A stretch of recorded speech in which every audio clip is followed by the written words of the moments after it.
All right, deep diver. Buckle up for a real mind bender today, because we're diving headfirst into the world of philosophical skepticism. Oh, yeah. This is going to be fun. You know, you send over some seriously thought-provoking excerpts from the Stanford Encyclopedia of Philosophy on this topic.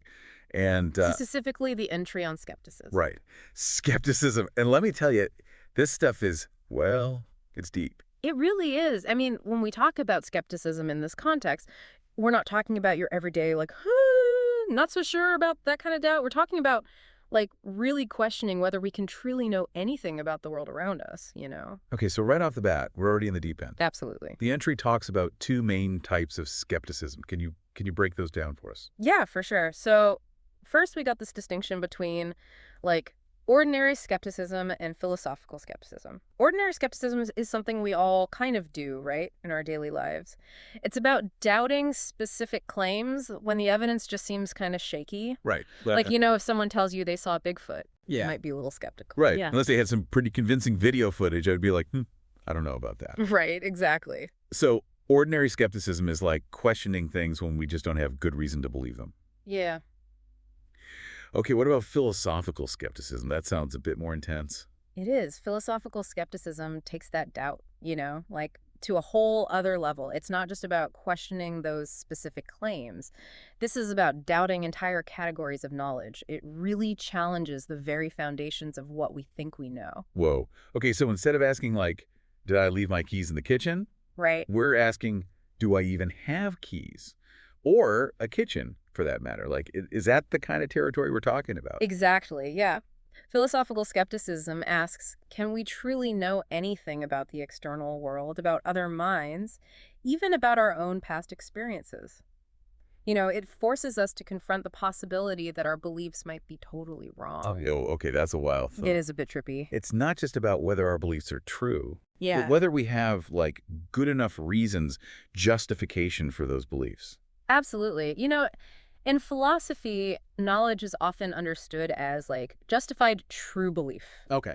So even if a belief happens to be true, if you don't have good reasons to hold that belief, it doesn't really count as knowledge. Yeah. And the philosophical skeptic is basically arguing that, you know, for a surprisingly wide range of beliefs, we actually lack that justification. Okay, I'm seeing how deep this rabbit hole goes. Yeah. So we've got ordinary skepticism versus philosophical skepticism. Mm-hmm.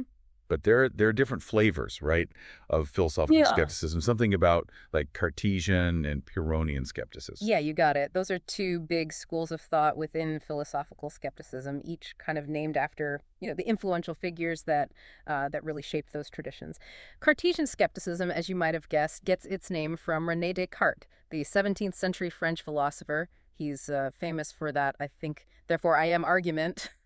Yes, the philosopher who basically decided to doubt everything until he found something that he absolutely couldn't doubt. Exactly, yeah. Descartes, he embarked on this like radical project of doubt to try to find a secure foundation for knowledge.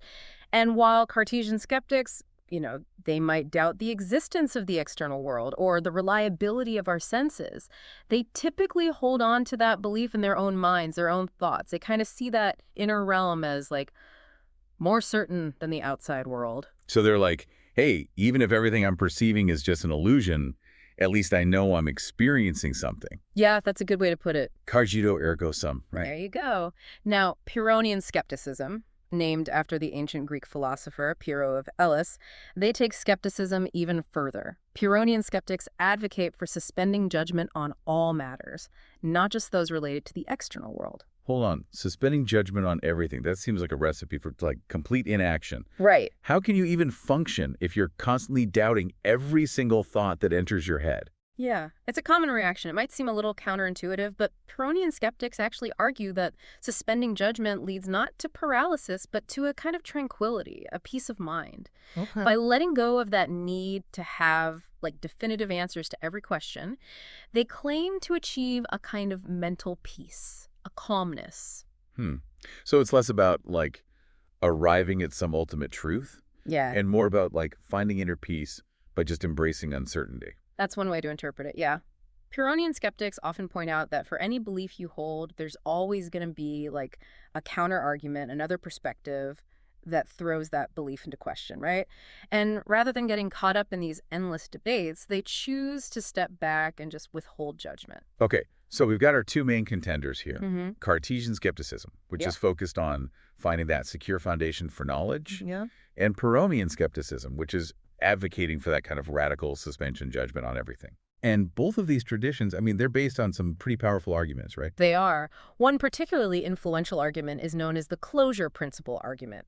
This argument uses what we call skeptical hypotheses to illustrate how our beliefs, even the ones that seem totally obvious to us, could be radically mistaken. Okay, let's unpack that a bit. What are these skeptical hypotheses, and Right. how do they tie into this closure principle? Okay, well, one of the most famous skeptical hypotheses is the evil demon scenario. This was popularized by Descartes himself. Oh, the evil demon. Yeah, That's always a good time. always fun to think about, right? Yeah. So imagine a powerful, deceitful demon who has the ability to manipulate your perceptions and implant false beliefs in your mind. So like a cosmic puppet master controlling everything I see, hear, and believe. Exactly, yeah. A very powerful puppet master.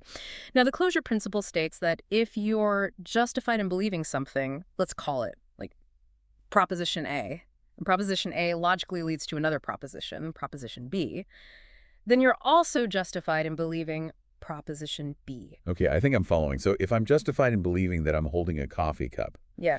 and the fact that I'm holding a coffee cup implies that, I'm not a brain in a vat Mhm. being fed simulated sensory experiences, Yeah.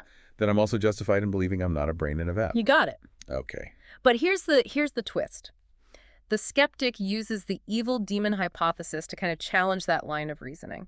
Okay. They argue that even if you have all the normal evidence for believing you're holding a coffee cup, you can see it, you can feel it, you can smell the coffee, you can't definitively rule out the possibility that that evil demon is just manipulating your perceptions, making you think you're holding a coffee cup when you're actually not. So the skeptic is saying that even our most basic beliefs about the world Yeah. could be wrong Could be totally wrong. because we can't completely eliminate these outlandish skeptical scenarios. Exactly, yeah. And because of this, the closure principle argument concludes that you're not truly justified in believing you're holding a coffee cup, or even that coffee cups exist at all. It's a Right. pretty powerful skeptical argument. Wow. Okay, that's a mind bender. Yeah. It seems like a pretty airtight argument. Is there any way to counter that? Well, there are, philosophers have come up with some pretty clever responses to this closure principle argument. They're all kind of trying to find, that chink in the skeptic's armor. Okay. One approach is to just challenge the closure principle itself. Maybe it doesn't apply to every single situation. Okay, so maybe there are cases where you can be justified in believing A, Yeah. but not its logical consequence, B, Mhm. even if B seems to, follow directly from A. Exactly. Philosophers like Fredritzky have proposed some thought experiments to kind of illustrate this point. Imagine you're at the zoo and you see a zebra. You very confidently tell your child, "Look, a zebra." You seem perfectly justified in believing this, right, based on what you see. But does that mean you're also justified in believing that that animal is not a cleverly disguised mule? That's a good point. Yeah. I mean, it's highly unlikely Mm. that the zoo would pull a switcheroo like that. That's right.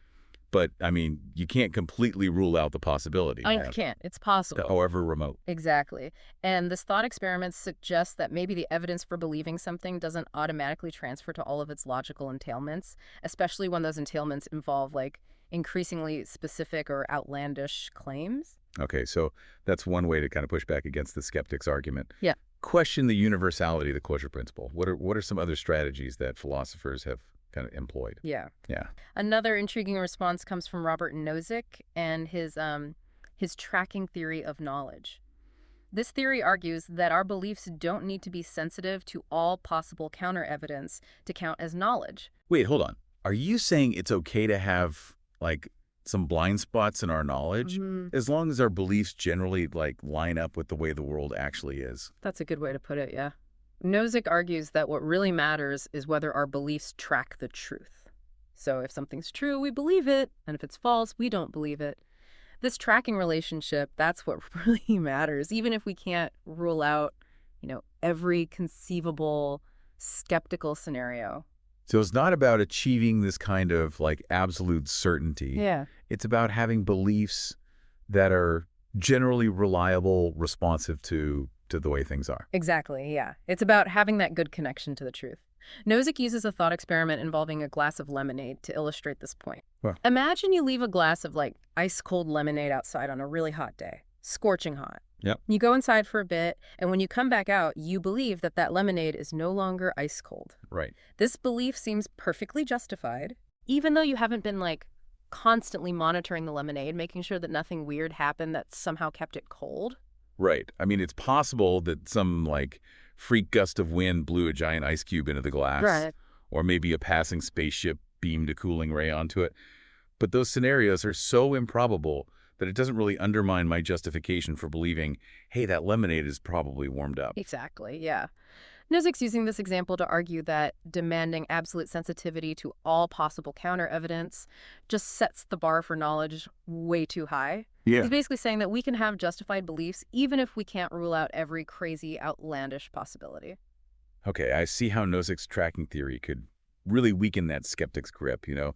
Are there any other kind of counter moves philosophers have used against this formidable closure principle argument? Yeah, there are a few. Some philosophers actually target what's known as the symmetry argument, this idea that there's no real difference between our beliefs in the normal case and our beliefs in, like, a skeptical scenario.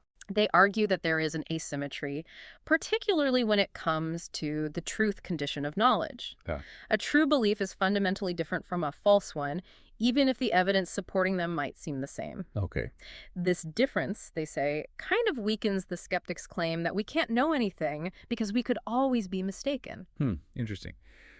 But doesn't the skeptic still have a point? I mean, if we're trying to prove that we're not in a skeptical scenario, like that whole evil demon thing, what evidence can we really point to? Right. Isn't it all just ultimately based on our assumptions about the world? That's the heart of the problem of evidence, and it's a real challenge for anyone trying to, like, fully refute skepticism. Some philosophers argue that the very act of seeking evidence for not being in a skeptical scenario already presupposes the existence of the external world. It's like trying to use a map to prove the map itself exists. Yeah. You're already assuming the territory exists in order to use the map. Okay, now my head is really spinning. We've gone from doubting whether we have hands to questioning the very existence of, like, maps and territories. Yeah. It seems like we've stumbled into a real philosophical quagmire here. We have, but even when faced with these, like, seemingly unanswerable questions, philosophers have come up with some creative ways to navigate this treacherous terrain of skepticism, and we'll explore some of those strategies in the next part of our deep dive. You're absolutely right. It really is like we've been just dropped into this philosophical jungle, hacking our way through all these tickets of doubt. Yeah, it's like, where's my machete when I need it? Exactly, right. So it's not a case of just, like, throwing up our hands and surrendering to the skeptic's challenge. There are ways to push back, even if we can't completely silence those doubts. Absolutely. Philosophers, they're a resilient bunch. They're always coming up with these new ways to tackle these persistent philosophical puzzles. And when it comes to skepticism, there are two really interesting responses we can kind of explore: contextualism and subject-sensitive invariantism. Okay. Both of these kind of grapple with the very meaning of justified belief and how our claims to knowledge can shift depending on the circumstances. All right, so let's take a closer look at those. First up, contextualism. What's the gist of this view? Well, contextualists, they're kind of like philosophical chameleons. They argue that the meaning of justified changes color depending on the conversational context. So you're saying that what counts as a good reason for believing something can change, like depending on who you're talking to or what the stakes of the conversation are. Exactly. In everyday conversations, we might be perfectly justified in saying, we know things like the earth is round or water boils at 100 degrees Celsius. Mm-hmm. We don't usually need to, provide some elaborate argument or cite scientific evidence for those claims. They're just part of our shared background knowledge. Right. It would be weird if every time someone mentioned the weather, I was like, hold on. Can you just provide, like, meteorological data to back that up? Mm-hmm. I need some evidence here. Right, exactly. So in those everyday contexts, we operate with a more relaxed standard of justification. Yeah. But what happens when we shift gears and we enter those, high-stakes philosophical debates? Well, that's when the bar for justification gets raised significantly. In a philosophical context where we're considering those radical skeptical hypotheses, like the evil demon scenario, we need much stronger evidence to support our claims. Right. We can't just rely on those everyday assumptions or common sense So beliefs. now those crazy outlandish possibilities are on the table. Yeah. And we got to consider whether our beliefs could be wrong in those like Yeah. extreme scenarios. Exactly. And contextualists argue that it's this shifting standard of justification that makes the skeptical argument both compelling and ultimately kind of, well, toothless. Okay, so let me see if I'm wrapping my head around this. So the skeptic, they win in the philosophical arena where the rules of the game demand this absolute certainty and the elimination of all possible doubt. Mm-hmm. But in everyday life, we can still operate with a more like practical, context-sensitive notion of justification. That's the essence of the contextualist position, yeah. They're essentially saying, look, the skeptic is right to point out the limits of our knowledge, but those limits don't actually cripple our ability to function in the world. We don't need to achieve, philosophical certainty to make decisions, to form beliefs, to live our lives. That's a pretty pragmatic approach. Yeah. It's like saying, hey, I might not be able to prove with absolute certainty that I'm not a brain in a vat, Right. but I'm still going to go grab a burger because I'm hungry. All right, now let's turn our attention to subject-sensitive invariantism. This view offers a slightly different perspective on the whole justification game, right? It does, yeah. Okay, I'm all ears. How does subject-sensitive invariantism handle this relationship between justification and those tricky skeptical scenarios? Well, subject-sensitive invariantism, kind of like the name suggests, it argues that while the meaning of justified stays the same across different contexts, the truth of a justification claim can actually change depending on factors related to the individual subject. All right, that sounds intriguing. What kind of subject-related factors are we talking about here? Well, things like, the importance of the belief to that person or the potential consequences of being wrong. Okay. Think about a pilot who's about to land a plane. All right, so the stakes are pretty high in that scenario. Yeah, super high. Like a minor miscalculation could have some pretty catastrophic consequences. Well, exactly. In this case, the pilot needs to be absolutely certain that their instruments are working correctly, that they're making the right decisions. Right. The importance of that belief and the severity of the potential consequences, it raises that standard of justification significantly. So even though the meaning of justified hasn't changed, Mm-hmm. the pilot's belief needs to be grounded in a much, much higher level of evidence than, say, my belief that there's milk in the fridge. Exactly, yeah. Subject-sensitive invariantism, it recognizes that the strength of justification needed for our beliefs can change depending on the individual circumstances and the importance of that belief to them. Okay, so I'm starting to see how both of these approaches, contextualism and subject-sensitive invariantism, provide different but equally interesting ways to respond to the skeptic's challenge. Hmm. But you mentioned earlier that neither of them completely eliminates the skeptical problem. Right. Why is that? Well, because while they offer these clever responses to this closure principle argument, they don't actually prove that we have, any rock-solid context-independent justification for Ugh. rejecting those radical skeptical hypotheses. The possibility of those scenarios, however unlikely they might seem, it still kind of lingers in the background, casting that shadow of doubt over our claims to knowledge. So even with these nuanced responses, Yeah. the skeptic still has a little bit of ammo left. Yeah, a little bit. It's like we've managed to disarm them, Yeah. Mm-hmm. but they're still lurking out there, ready to just pop up again with those pesky doubts. Yeah, that's the persistent power of skepticism. It forces us to confront those limits of what we can know with absolute certainty. And while these responses, might provide a little bit of comfort, Yeah. they don't offer a complete and definitive refutation of the skeptical challenge. Okay, so we've explored a couple of ways to push back against that closure principle argument, but we haven't yet really delved into those three pesky modes of Agrippa hypothesis, circularity, and infinite regress Oh, that I mentioned earlier. Those seem like pretty formidable weapons in the skeptic's arsenal. Can we unpack those a bit further? Yeah, absolutely. Remember, the Pyrrhonian skeptic's goal is to achieve that state of suspended judgment, right? Not necessarily believing or disbelieving any particular claim. And those modes of Agrippa, those are their primary tools for for dismantling any claim to knowledge. Like a philosophical wrecking ball, demolishing any belief that tries to stand tall. Yeah, that's a pretty vivid way to put it. So let's imagine you're a dogmatist, someone who holds this firm belief in some proposition. We'll Sure. call it proposition P. The Pyrrhonian skeptic kind of swoops in with their first mode of hypothesis or unsupported assertion, and they challenge you. Okay, Mr. or Ms. Dogmatist, why do you believe proposition P? Give me a reason, some justification for holding this belief. So they're not content to just let you sit there smugly with your beliefs. No. They want to see your Yes, receipts. show me the receipts, yeah. Now, the dogmatist, faced with this challenge, they have a few options. They can try to dodge the question, or they can offer up another proposition, let's call it proposition Q, as support for proposition P. So it's like a game of philosophical hot potato. You toss out a proposition, the skeptic throws it back. Yeah. You got to come up with something else to keep the game going. Yeah, that's a fun analogy. But here's where the Pyrrhonian skeptic really shines. If the dogmatist offers no reason for proposition P, Yeah. the skeptic wins. The motive hypothesis prevails.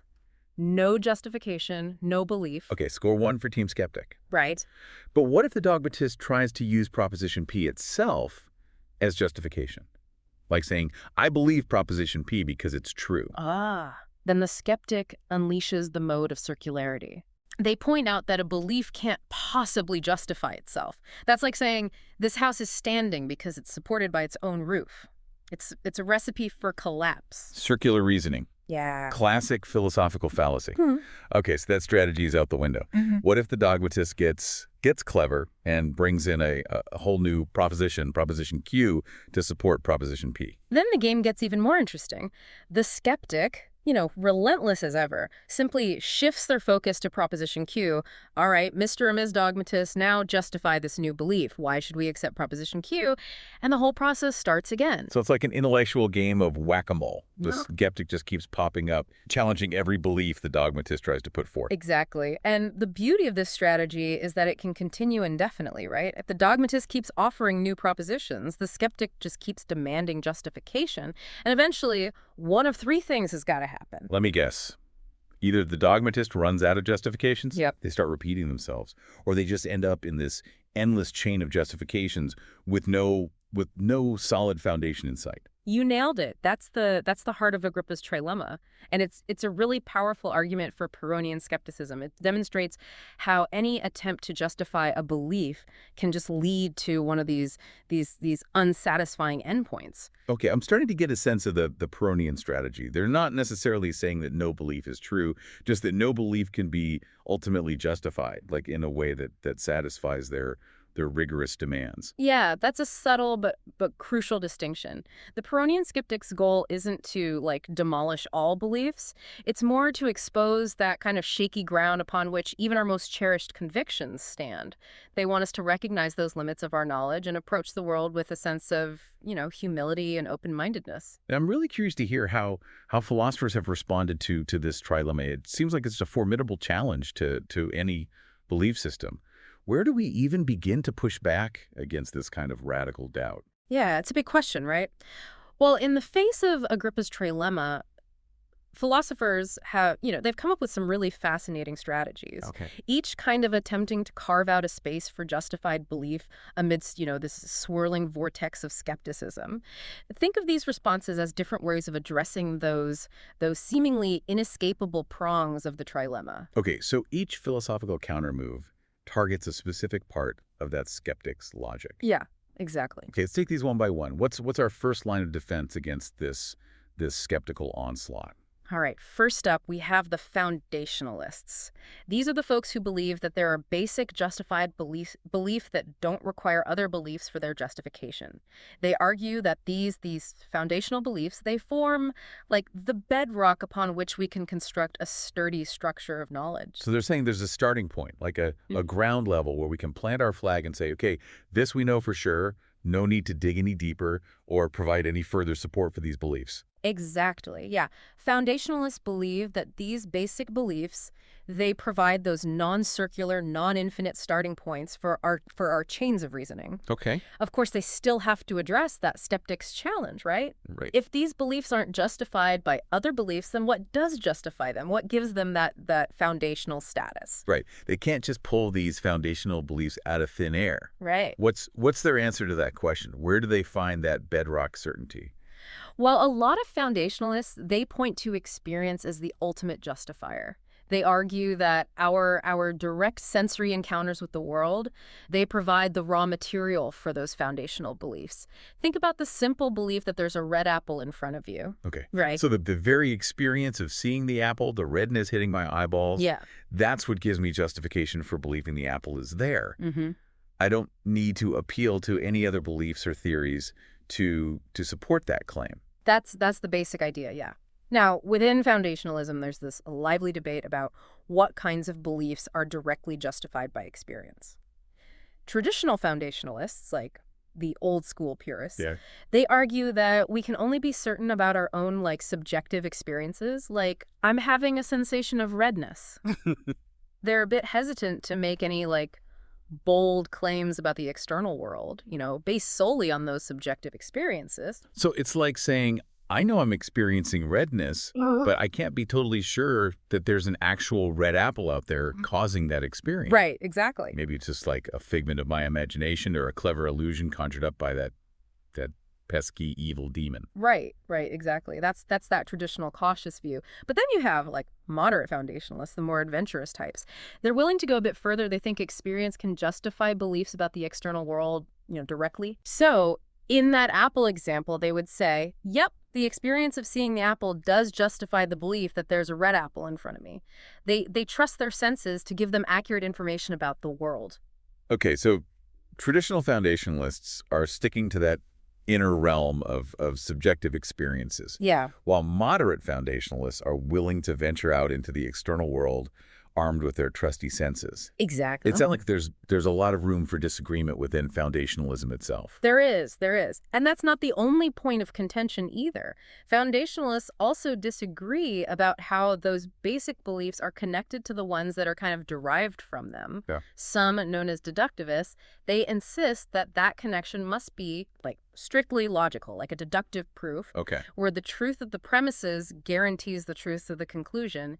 No room for shaky inferences or leaps of faith for those guys. So it's like building a house of knowledge, brick by logical brick, Yeah. with each brick firmly cemented to the one below it. Exactly, yeah. No shaky foundations allowed. But then you have non-deductivists. They're a bit more flexible in their approach. They allow for other types of reasoning, like inductive inferences, where the premises provide strong support for the conclusion, even if they don't guarantee its truth with absolute certainty. They acknowledge that sometimes we have to make, reasonable inferences based on incomplete evidence. So for non-deductivists, it's more like building a bridge of knowledge where each plank provides support, but there's always this slight element of risk involved. You're trusting that the bridge will hold, but you can't be 100% sure it won't collapse. Yeah, that's a good way to picture it. Okay. Now, all of these foundationalist flavors, they face this common challenge, right? Why do certain experiences justify certain beliefs? What's that magical connection Right. that makes this whole relationship work? What makes those foundational beliefs so special? Right. It seems like they need a good explanation for that connection. Yeah. If they're going to ground all of knowledge in these foundational beliefs, they gotta show us why those beliefs are so trustworthy. What kind of answers have they come up with? Well, some foundationalists, the primitivists, they just argue that this foundational relationship just is, Okay. it's a fundamental principle that can't be explained in terms of anything more basic. It's like trying to explain why the color blue looks blue. It just does. No further explanation needed. So it's just a brute fact, a starting point beyond which we can't inquire any further. That seems a bit, I don't know, unsatisfying. Like we're just accepting this mystery without really trying to solve it. Yeah, a lot of philosophers kind of agree with that, yeah. Yeah. That's why some other foundationalists, they offer more elaborate explanations. Some, called internalists, they kind of turn inward, focusing on our internal mental states. Okay. They argue that what justifies a belief is its relationship to other beliefs and mental processes that the subject can, access through introspection. If your belief system is coherent, all the pieces fit together nicely, that's what gives it justification. So it's all about what's going on inside your head. If your beliefs are internally consistent, they all hang together logically, then they're justified. That's one way to think about internalism, yeah. But then you have the externalists, as you might guess, that kind of look outward, connecting justification to features of the external world. Right. They might argue that a belief is justified if it's produced by a reliable process, one that tends to generate true beliefs. So if your belief-forming mechanisms are generally accurate, they track reality, then your beliefs are justified, even if you can't, trace them back to those foundational experiences. So for externalists, it's not about finding that bedrock foundation of certainty, but about having like reliable cognitive processes that produce beliefs that generally align with the world. Exactly. Yeah, it's more about having that reliable connection to the truth. Now, we spend a lot of time kind of exploring foundationalism, which tries to establish those basic non-inferentially justified beliefs. Right. But remember, Agrippa's trilemma also throws us that challenge of infinite regress. Right, yeah. If every belief needs to be justified by another belief, where does it all end? Do we just keep going forever? Yeah. Like climbing an infinite ladder with no top run. That's where infinitism comes in. This view, it's a bit more daring than foundationalism. It embraces the possibility of those never-ending chains of justification. Infinitists, they argue that those chains can still support justified beliefs, even if they never reach a final, unmovable foundation. Wait, so it's okay if the justifications just keep going and going, like a philosophical version of those nested Russian dolls? No need to find a stopping point. That's the infinitist perspective, yeah. Now, they do face some objections, right? Firstly, it seems like nobody actually has an infinite number of beliefs rattling around in their heads. Our cognitive capacity is finite, after all. And secondly, it's not clear how simply adding more and more beliefs to a chain, even if they're all somehow justified, actually makes that original belief any more justified. Yeah, it feels like you're just kind of kicking the can down the road, hoping that by adding more links to the chain, you'll eventually, reach some solid ground. Yeah. But the skeptic might say, no matter how long the chain, if there's no anchor at the bottom, the whole thing could still come crashing down. Right, exactly. That's the challenge for infinitists. They have to explain how those chains of justification, even if they never really end, can still provide like a stable basis for knowledge. It's a tricky balancing act. Now, we've tackled that idea of basic beliefs with foundationalism, and we've embraced the infinite with infinitism. But what about that third part of the trilemma? The idea that circular reasoning just can't produce genuine justification. Right. That seems like a pretty fundamental principle of logic. Yeah. You can't just support a claim by appealing to the claim itself. Right. That's like trying to lift yourself off the ground by pulling on your own bootstraps. Exactly, yeah. But that's where coherentism enters the picture, offering a really radically different perspective on justification. Coherentists, they reject that whole linear one belief justifies another model. They argue that justification isn't about, individual beliefs standing on their own, but about this whole web of beliefs fitting together in a harmonious and mutually supportive way. So instead of like a chain with a beginning and an end, it's more like a spider web where each strand gains strength and stability from its connection to all the other strands. That's a great analogy. For coherentists, what matters is the overall coherence of your belief system, how well those pieces fit together. The more interconnected and mutually explanatory your beliefs are, the more justified they become. It's about the big picture, not those individual foundational bricks. Okay, that's a fascinating idea. Yeah. But doesn't this raise the problem of those isolated, self-contained belief systems? What if someone has a perfectly coherent set of beliefs about the world that are just completely detached from reality? Their beliefs might be internally consistent, but still totally wrong. Yeah, that's the classic isolation objection to coherentism. Right. And it's a serious one. Coherentists have to find a way to account for the role of experience and ensure that those beautifully coherent webs of belief are actually anchored to the world in some way. Otherwise, they risk ending up with a coherent system that just floats freely in a sea of delusion. Right. Okay, so we've got foundationalism, infinitism, and coherentism. Three major responses to Agrippa's trilemma, each kind of tackling a different aspect of that skeptical challenge. Yeah. But we mentioned one more approach, positivism. Right. Where does that fit into the picture?